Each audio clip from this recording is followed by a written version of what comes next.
Bien, eh bien, je donne la parole à Jérémy Decoq et Melchior Courtois pour la veille mensuelle de l'actualité en cybersécurité et des vulnérabilités. Et merci à Cyberzen pour nous fournir la veille. C'est à vous. Alors bonjour à tous. Bonjour à tous. Alors comme d'habitude, on a beaucoup de choses à voir. Donc sans plus tarder, on commence par un petit rappel du support Windows, donc qui a pas beaucoup changé depuis le mois précédent. Donc toujours un sujet de fin de support pour la 23H2 de Windows 11, pour la 22H2 et des sujets pour la version Windows 10, même si j'ai pas mis à jour le schéma, parce qu'il faut spécifier qu'il y a eu une prolongation exceptionnelle pour une durée d'un an sur la version 10 de Windows Workstation quand vous êtes membre de l'Union européenne. Donc il faut que je mette à jour ça.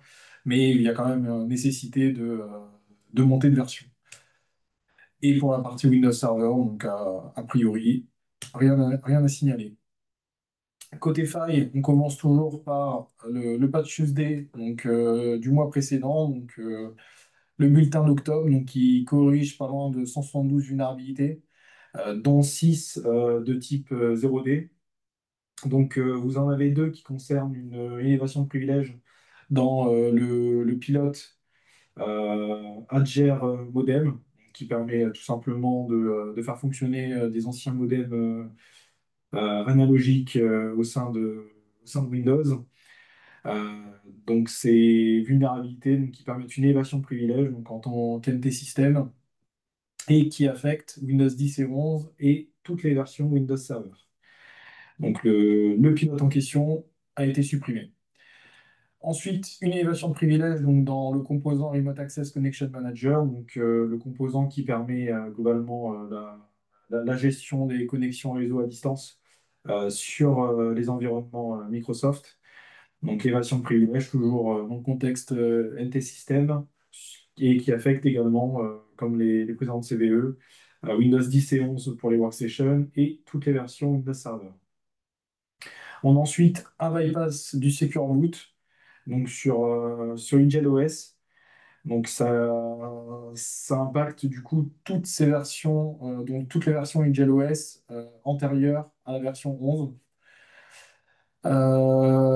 Donc ça nécessite, l'attaque est quand même assez sophistiquée, juste pour donner quelques précisions, et forcément ça nécessite un accès physique à la machine. Il faut, euh, il faut préparer une image bien précise pour pouvoir bypasser le Secure Boot. Donc, a priori, je pense pas qu'il va y avoir des sujets d'exploitation donc dans la nature. Mais bon, pensez quand même à monter de version votre soft.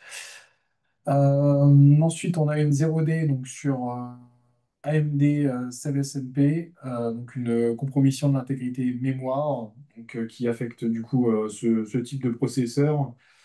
Euh, donc, processeur utilisé donc, par Microsoft dans leur VM Azure Confidential Computing. Donc, important de le savoir. Et du coup, a priori, si vous êtes hors de ce périmètre Azure, il n'y a pas de sujet et de nécessité de patcher. Et ensuite, la dernière 0D donc, qui permet soit une fuite d'information, soit un délit de service donc sur les puces TPM, donc la TCG, TPM, c'est en version 2.0. Donc, comme le bypass du Secure Boot, donc c'est une attaque qui nécessite une exploitation locale et qui est relativement complexe. Donc, pareil, c'est pas, même si elle a beau être critique et elle est de type 0D, c'est pas forcément ici que vous devez concentrer vos efforts en termes d'application de patch. Mais notez-le quand même. Et en termes de matériel affecté, on parle de Windows 10 et de Windows Server 2022 et 2025. Sachant qu'à cela, on ajoute donc, en plus des 72 vulnérabilités, vous avez également 56 vulnérabilités qui ont été patchées donc au niveau de Mariner, donc, qui est la distribution Linux minimaliste qui est maintenue par Microsoft et qui est surtout utilisée pareil dans le contexte Microsoft est trahi. Donc voilà pour le Patch Tuesday. Et là, du coup, on va voir d'autres failles. Donc, on commence par une 0D donc au niveau de QNAP. Donc, des vulnérabilités qui ont été découvertes lors de la Pump to One Irlande 2025. Donc, on parle quand même de 7 0D qui ont été trouvés. Donc, des vulnérabilités liées aux OS utilisés par les NAS, par la solution NAS QNAP donc de la société, donc QTS et QUTS Hero. Donc vous avez trois CVE attachés à ces OS. On a également une vulnérabilité sur Hyperdata Protector, une vulnérabilité sur Malware Remover et une sur HBS3 Hybrid Backup Sync. Donc ces trois outils, c'est des softwares que vous pouvez installer sur les NAS, donc qui sont du coup gérés par QNAP, qui permettent soit de, d'apporter des fonctions ODR, soit de gérer la partie sauvegarde. Voilà, donc toutes sont considérées comme étant critiques. Donc, il n'y en a pas une plus prioritaire que l'autre. Et donc, patchez. Puis, pour rappel, n'exposez pas vos NAS directement au WAN et cachez-les derrière un VPN ou, euh, ou autre. Et voilà, et vous avez donc les versions affectées et les versions qui sont du coup patchées pour chaque branche et chaque outil. Vous avez une élévation de privilèges sur Windows SMB, donc elle affecte les Windows 10, 11, sauf la dernière version 25H2 et les Windows Server 2008 à 2025, qui permet d'obtenir les privilèges système. Alors, elle a été corrigée dans le patch Tuesday de juin 2025, donc ça fait déjà un petit peu de temps, et qu'on a été considérée par Microsoft comme étant une faille zero day, même si elle était connue publiquement et était considérée comme non exploitée, ce qui est un petit peu différent maintenant parce qu'elle est beaucoup plus exploitée. Selon Microsoft, un attaquant, avec un script malveillant qu'il aurait spécialement conçu, il pourrait faire en sorte que la victime, elle se connecte au système attaqué en utilisant un CMB et s'authentifier derrière, qui vont pouvoir entraîner par la suite une évasion de privilège. Euh, la faille a été enregistrée par le CISA dans le KEV, donc enfin le KEV, le Known Exploited Vulnerabilities, donc le catalogue des vulnérabilités exploitées et connues de leur côté. Les mises à jour ont été exigées au 10 novembre maximum pour les agences fédérales américaines. Côté TP-Link, on a un nouveau rapport avec 4 CVE qui ont été corrigés. Ça affecte les équipements TP-Link Omada exactement. Donc, la première, c'est une RCE Unauthenticated. La deuxième, c'est via le portail d'administration web. La troisième, une injection de commandes sur le portail d'administration. À ce moment-là, il faut disposer par contre des identifiants admin.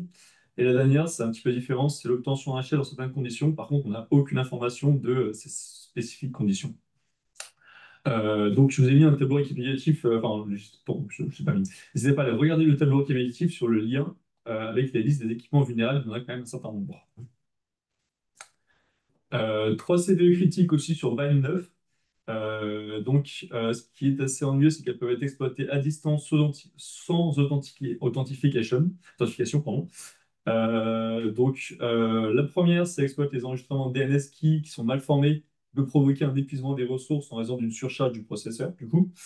La deuxième, elle permettrait aux attaquants d'injecter des enregistrements DNS falsifiés dans le cache d'un résolveur, donc du DNS poisoning. Et la dernière, pareil, elle abuserait d'une faiblesse du générateur du nombre pseudo-aléatoire de bind et permettrait aux attaquants de prédire les ports sources et les identifiants de requêtes. Donc les deux dernières sont quand même assez critiques, car elles permettent de rediriger globalement l'utilisateur vers une infrastructure qui serait contrôlée par l'attaquant. On n'a pas encore trouvé d'exploitation, mais le patch est déjà disponible, donc je vous invite fortement à mettre à jour dès que possible. Et ensuite, on a une faille qui est activement exploitée sur Linux, donc de type use after free, dans le composant netfilter du noyau Linux, donc pour des règles netables par exemple. Donc la faille, par contre, elle est présente depuis 2014 et a été corrigée en janvier 2024. Elle affecte les versions du noyau Linux de 5.14 à 6.6 et il y a un POC qui est maintenant disponible qui permet de présenter la faille. Elle permettrait de prendre le contrôle de la machine victime et de réaliser des mouvements latéraux dans le réseau et même de déployer un ransomware. Globalement, il y a une exigence de la CISA, pareil, ils ont mis la faille dans le lequel, de mettre à jour les systèmes vulnérables avant le 20 juin. Et normalement, ça aurait dû déjà être fait du côté des agences fédérales américaines, mais ça, on n'a pas eu les informations si ça a vraiment été réalisé. Côté Teams, on a eu multiples failles qui ont été détectées.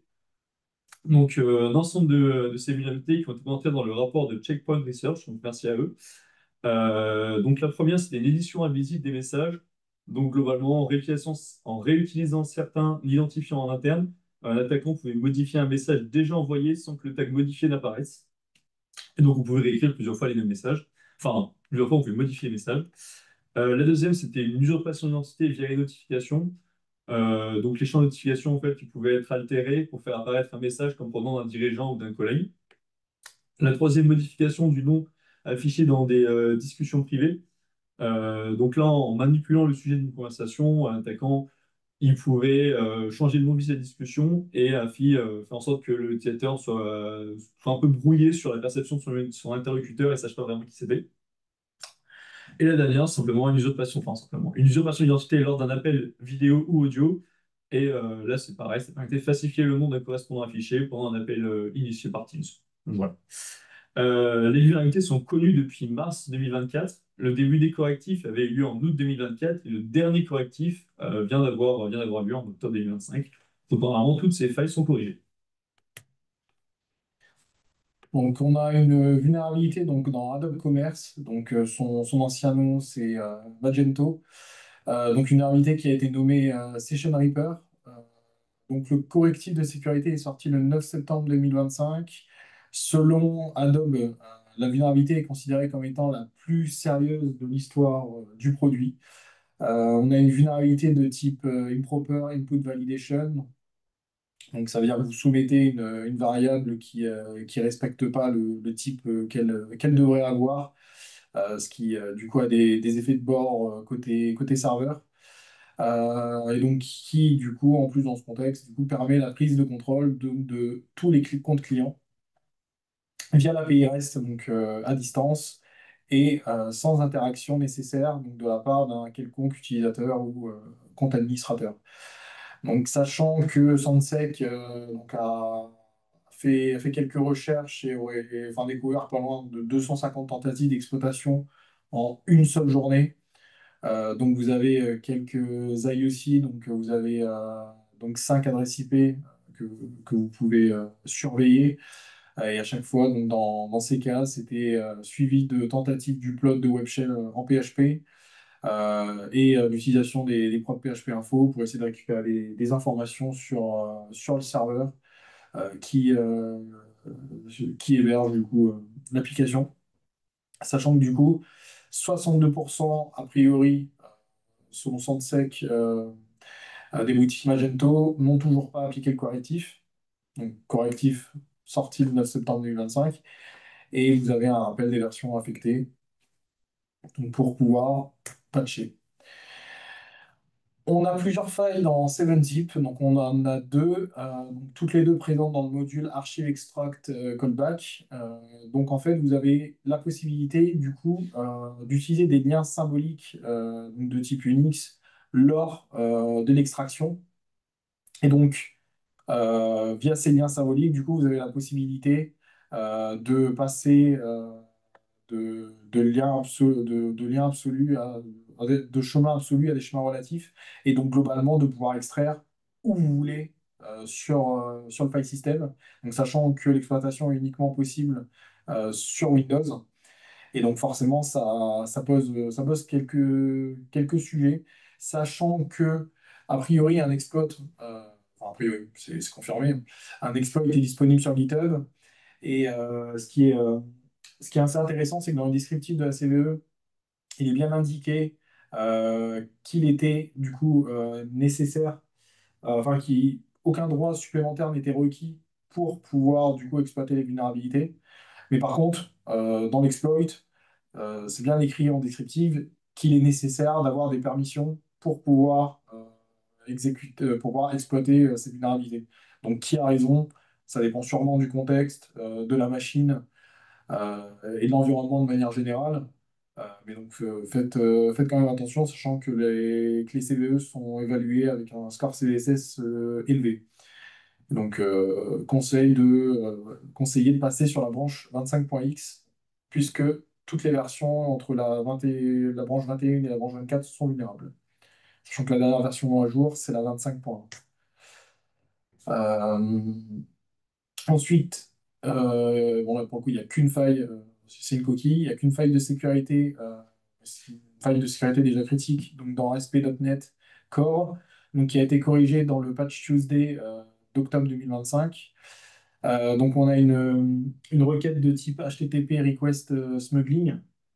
Donc ça, c'est une vulnérabilité dans laquelle on va chercher à exploiter des incohérences entre le content length et le transfert encoding donc dans vos headers HTTP, et donc qui vont être interprétés différemment selon les équipements, donc, que ce soit par un proxy ou par un serveur web. Et donc grâce à ça, vous allez pouvoir faire du bypass de WAF, de Web Applicative Firewall, vous pouvez pouvoir faire du cache poisoning, du détournement de session, du bypass de CSRF et d'autres choses. Donc c'est assez critique, sachant que là, ça a bien été souligné par Microsoft, il y a des risques aussi bien sur la disponibilité que l'intégrité et que la confidentialité. Pour pour la confidentialité du leak d'informations, pour l'intégrité de l'altération, du coup, d'autres fichiers hébergés sur le serveur et, euh, et pour la disponibilité, un impact sur les serveurs ciblés. Et donc, mise à jour conseillée, côté ASP.NET Core 2.3, 8.0 et 9.0. Et pour du coup Microsoft Visual Studio 2022 qui du coup intègre le framework ASP.NET Core, de passer sur la 17.10, 17.12 et la 17.14. Sachant que juste dernière information, en plus d'être à high, donc le score CVSS, on ne pas high, critical, sa note est de 9.9, donc c'est vraiment quasi max du max. Donc, pas de chez vite.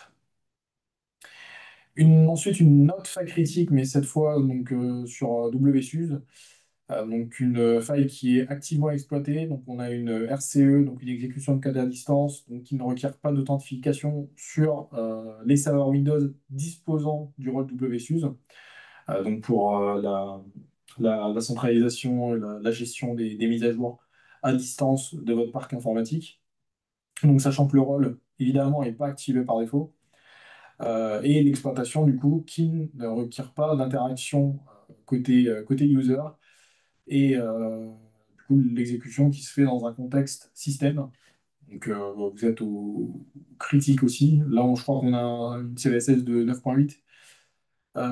Tous les Windows serveurs de la version 2012 à 2025 sont vulnérables, encore une fois, disposant du rôle WSUSE. L'exploitation, comme je le disais, donc, qui est assez actif. Donc, a priori, 2500 instances WSUSE aujourd'hui sont vulnérables, 150 instances sont en France. Et je vous ai mis quelques IOC donc, qui ont été repérés, donc des exploitations de la 207, 180, 254, 242. Et souvent, ce qui est fait, une fois la compromission réalisée, c'est forcément de l'énumération en local sur la machine, donc UAMI, NetUserDomain, ipconfig.all, pour récupérer la conf réseau et les informations sur l'utilisateur actuel et les informations. Voilà. Et en plus, ce que forcément je vous recommande, c'est de ne pas exposer vos serveurs WSUSE.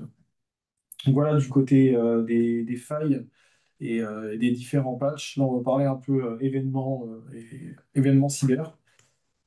Et on commence par un piratage. Le premier tout de suite, alors l'attaque sur Copilot, ou plutôt devrais-je dire via Copilot, globalement elle se cofiche, donc c'est la création d'un agent Copilot malveillant par un attaquant et mise à disposition du site web démo de Microsoft, parce que du coup Copilot permet de créer une fausse page web, ou plutôt une page web de test qui permet de présenter comment est-ce qu'il fonctionne. Cependant, derrière, il peut afficher une page de connexion avec un login qui pourrait tromper un utilisateur. Et donc, cette simulation de ce processus d'identification, il faut ensuite rediriger la victime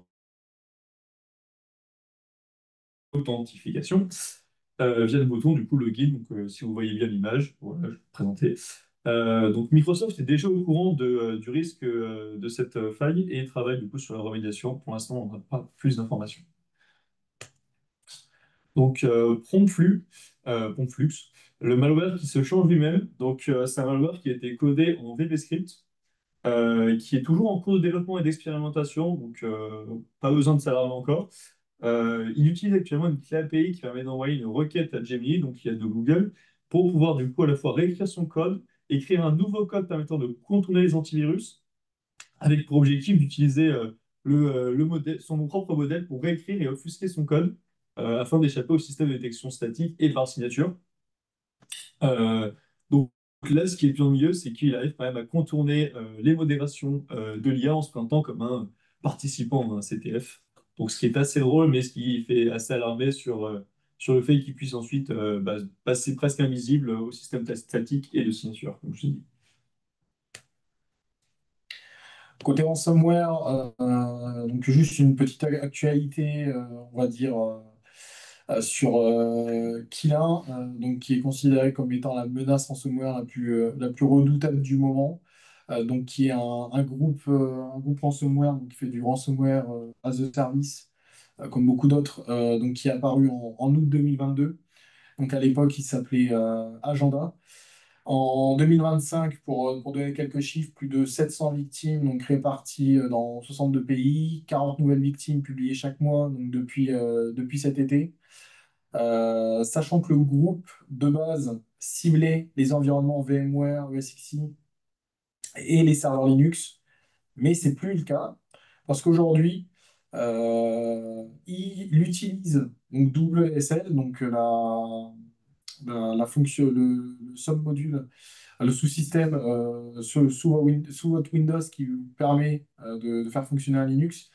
Et il utilise du coup cet environnement pour exécuter son binaire ELF, donc le binaire qu'il utilise pour chiffrer les données sur votre machine. Et du coup, en fait, si vous n'avez pas activé la fonctionnalité avancée, en fait, les attaquants ils vont l'activer pour vous. Et du coup, ils vont toujours pouvoir exécuter le binaire dans le contexte WSL, sachant ils l'exécutent même sans entrer dans un mode interactif.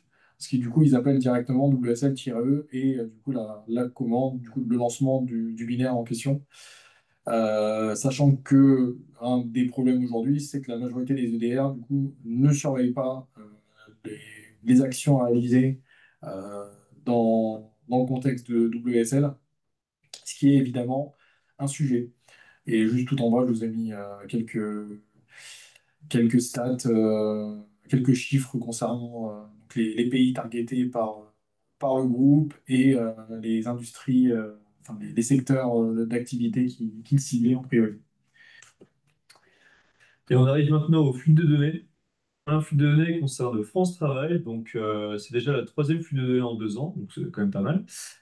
Utilisation, ils ont utilisé de logiciels malveillants ou lors de l'ouverture de pièces jointes pour pouvoir récupérer les informations. Donc ça a été fait par normalement le groupe Stormous qui les a attaqués. Donc c'est un groupe pro-russe qui avait déjà attaqué globalement les institutions françaises en juin 2025.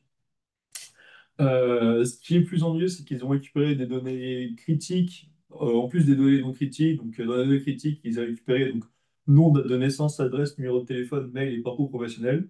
Globalement, ce qu'on peut retrouver assez facilement. Là où c'est plus ennuyeux, c'est les données type carte d'identité, relevé d'identité bancaire, avis d'imposition, attestation de sécurité sociale, contrat de travail et certificat de formation des personnes concernées. Donc attention au risque d'usurpation d'identité qui est accru maintenant. On a une autre fuite de données donc, du côté de F5, donc, qui est un acteur américain connu pour fournir des solutions de livraison et et de sécurité, surtout de sécurité des applications multi-cloud. Donc juste quelques chiffres, donc plus de 23 000 clients dans 70 pays, donc sachant que 48 des 50 plus grandes entreprises du classement Fortune 50 du coup sont clients chez eux. Et donc, pourquoi je dis ça? Parce qu'il y a eu une intrusion donc, chez F5, F5 qui a été détectée le 9 août. Donc, des moyens de persistance qui étaient détectés le 9 août. Donc, mais ils n'ont pas été capables de retrouver la source de compromission et surtout d'évaluer le quand l'intrusion réelle a été réalisée pour la première fois. Bon, ça, c'est un autre sujet. Mais nous, le sujet sur lequel on se concentre aujourd'hui, c'est que cette intrusion, elle a entraîné le vol du code source donc de sa solution Big IP.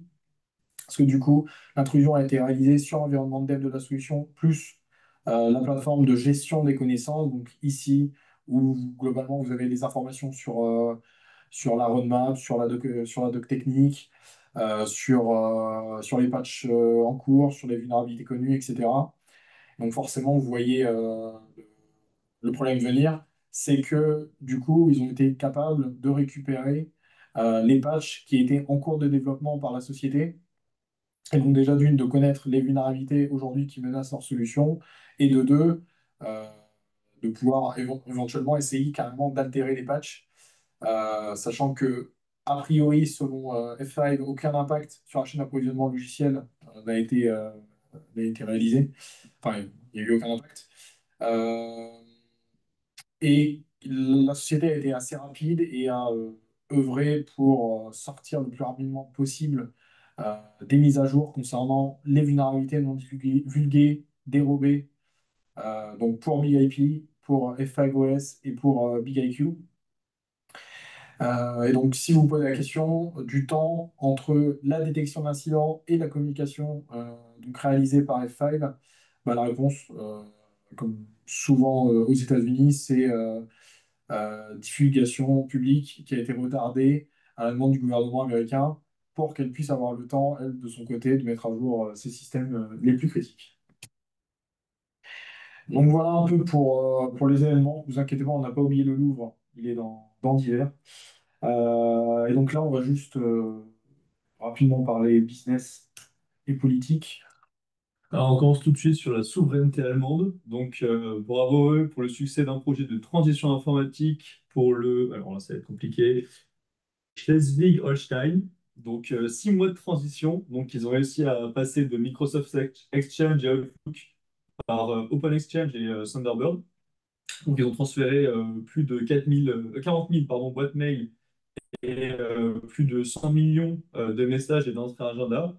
Donc leur objectif, c'était, comme indiqué, d'éviter les dépendances économiques et techniques de nature individuelle et monopolistique, si l'État veut conserver le contrôle des systèmes informatiques qu'il utilise et la maîtrise des données de ses citoyens et de ses entreprises. Donc une belle initiative.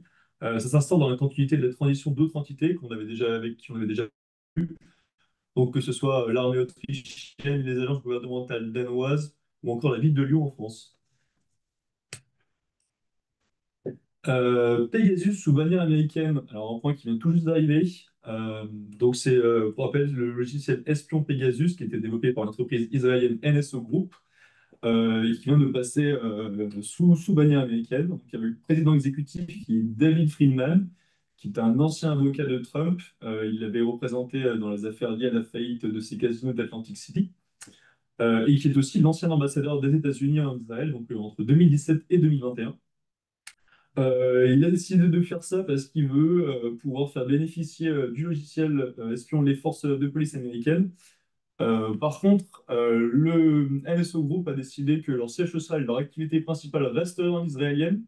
Qu'est-ce que ça signifie? Ça signifie que la supervision et la réglementation seraient toujours faites par les autorités israéliennes, notamment la partie sur le par exemple, par le ministère de la Défense et le cadre réglementaire israélien. Bah, côté droit, surtout réglementation européenne, surtout le règlement UE 2024 886, donc qui avait pour sujet principal la gestion et la sécurisation des virements instantanés, donc qui est entré en vigueur le 9 avril 2024 et qui impose à toutes les banques un IBAN name check obligatoire pour lutter contre la fraude. Et donc, un contrôle donc renforcé qui a été mis en œuvre, qui a été mis en place suite justement à ce règlement. Donc, contrôle en place depuis le 9 octobre 2025, donc aussi bien pour les professionnels que pour les particuliers. Donc aujourd'hui, quand vous réalisez un virement, qu'il soit du coup standard ou instantané, il y a une vérification automatique du prénom et du nom du bénéficiaire, sachant que eux se sont engagés à ce que le service déjà forcément soit gratuit, mais en plus rapide. Et quand je dis rapide, c'est moins de 5 secondes. Euh, donc, sachant que du coup, comment ça se passe, bah, si forcément sont corrects, le virement passe directement. Il peut y avoir un rejet s'il y a soit switch de nom et prénom par nom et prénom, prénom et nom par nom et prénom. Si il y a une faute d'orthographe ou quoi que ce soit, il peut y avoir un petit temps d'analyse et de vérification euh, supplémentaire. Mais globalement, ce qu'ils évoquaient, c'est que la marge de manœuvre était quand même assez importante pour pas non plus s'éviter de nombreux faux positifs.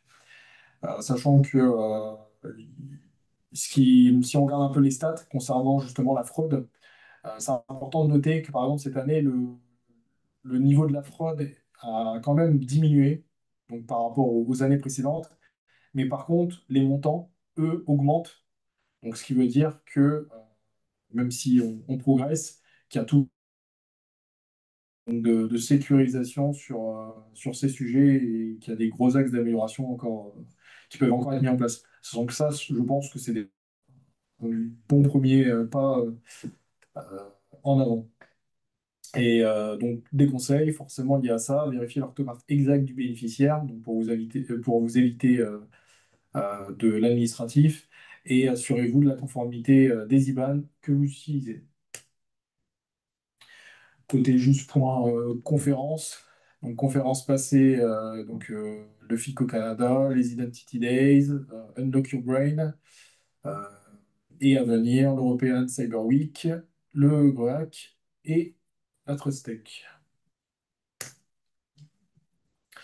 Donc pour terminer, donc la partie divers et troll, on commence par Alors, petit retour sur l'incident du Louvre. Donc, il y a une mise en lien des différentes défaillances informatiques qui étaient présentes suite au cambriolage. Donc, ils se sont rendus compte que le réseau de sûreté qui gérait toute la gestion des accès, des alarmes, de la vidéosurveillance et la gestion des badges, le mot de passe pour accéder au réseau, c'était Louvre. C'est un petit peu triste. Et pareil pour un logiciel de Thales qu'ils utilisaient en interne, le mot de passe, c'était Thales. Donc là, on a vraiment un défaut de sécurité qui est assez terrible. Il y a aussi, dans le rapport, a été présenté la présence d'équipements obsolètes dans le parc informatique, donc avec des Windows 2000, des Windows Server 2003 et des Windows XP. Il faut savoir, c'est que l'audit de l'ANSSI qui avait été fait en 2014 avait remonté ses faiblesses, donc ils étaient déjà au courant. Il y avait eu un deuxième audit qui avait été fait en 2017 par l'INHESJ, donc c'est l'Institut national des hautes études de la sécurité et de la justice, qui avait remonté les mêmes faiblesses et qu'on a à nouveau retrouvé là en 2025, qui était toujours présente. Donc c'est triste de voir que, comme pour beaucoup d'entreprises, il y a besoin qu'il y ait un incident pour réveiller les dirigeants et pour que les personnes commencent à travailler sur la sécurité. Ensuite, un point un petit peu plus gai, donc une GPO donc, qui est maintenant disponible et qui va nous changer la vie, je pense, surtout si vous êtes encore sur Windows. Donc une stratégie qui permet de supprimer toutes les applications Microsoft installées par défaut sur votre machine. Donc quand je dis toutes les applications, calculatrice, caméra, le Media Player, Notepad, l'interface pour gamer Xbox, etc. Donc vous pouvez tout supprimer par défaut, sachant que quand je dis supprimer, ça ne désinstalle pas les bloatwares, juste ça empêche leur exécution sur la machine. Et donc vous pouvez toujours aller ouvrir l'application, enfin le store, et les exécuter manuellement. Mais déjà, je pense que c'est déjà une bonne chose. Malheureusement, les appareils ciblés doivent être sous Windows 11 25H2. Euh, du coup, plus, ça fonctionnera forcément pour les prochaines versions. et du coup les versions Enterprise et Education. Et du coup, là, je vous ai mis le chemin vers la stratégie, configuration d'ordinateur, modèle d'administration, composants Windows, déploiement des packages d'applications, et du coup, supprimer des packages Microsoft Store par défaut. Certains auront peut-être rencontré des problèmes suite au dernier patch Tuesday de Microsoft qui affectait les Windows 10 et Windows 11.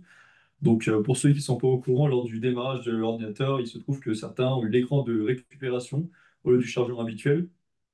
Alors ça a affecté principalement les ordinateurs qui étaient équipés de processeurs Intel et du modem standby.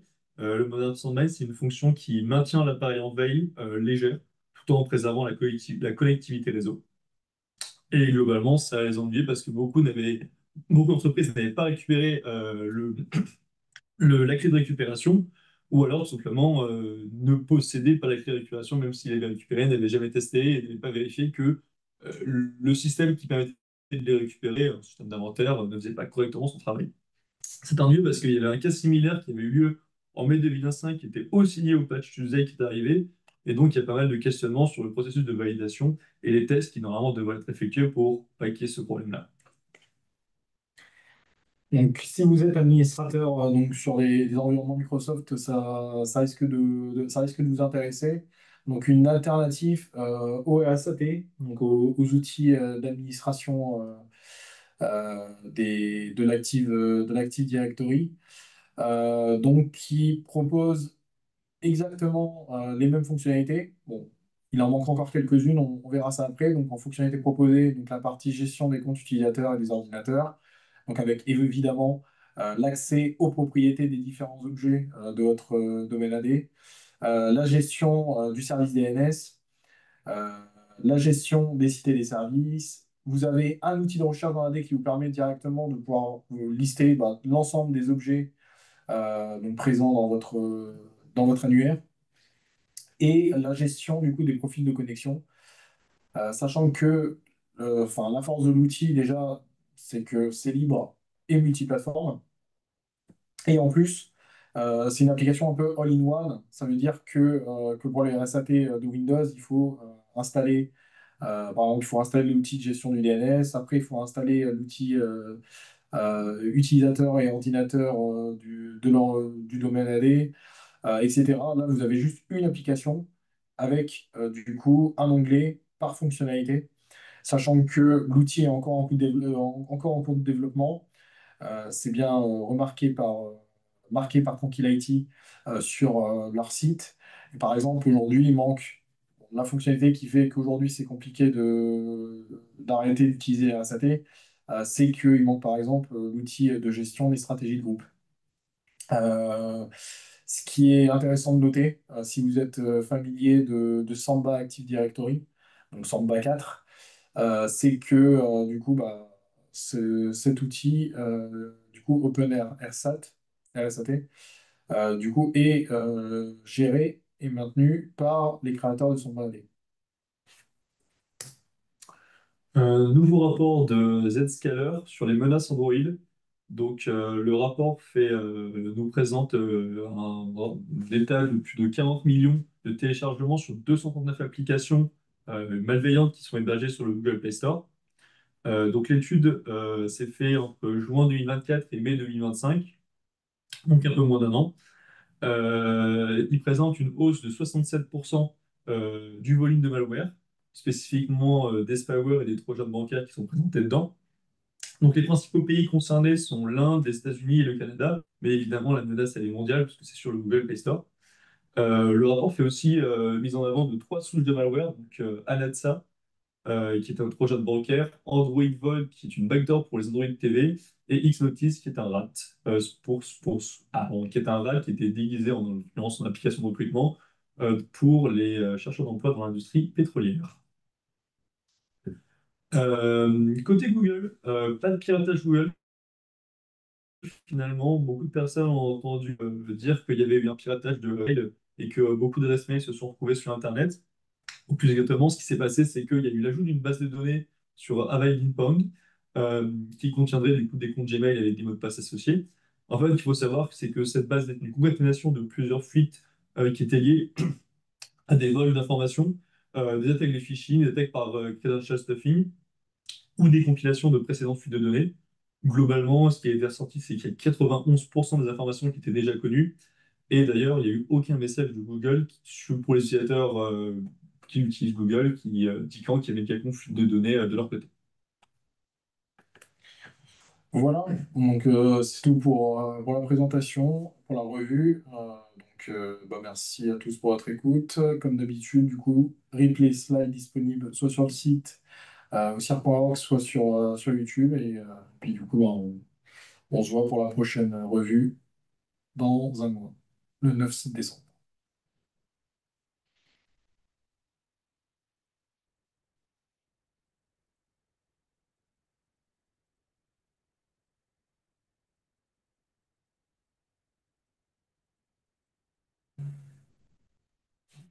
Merci infiniment pour cette présentation.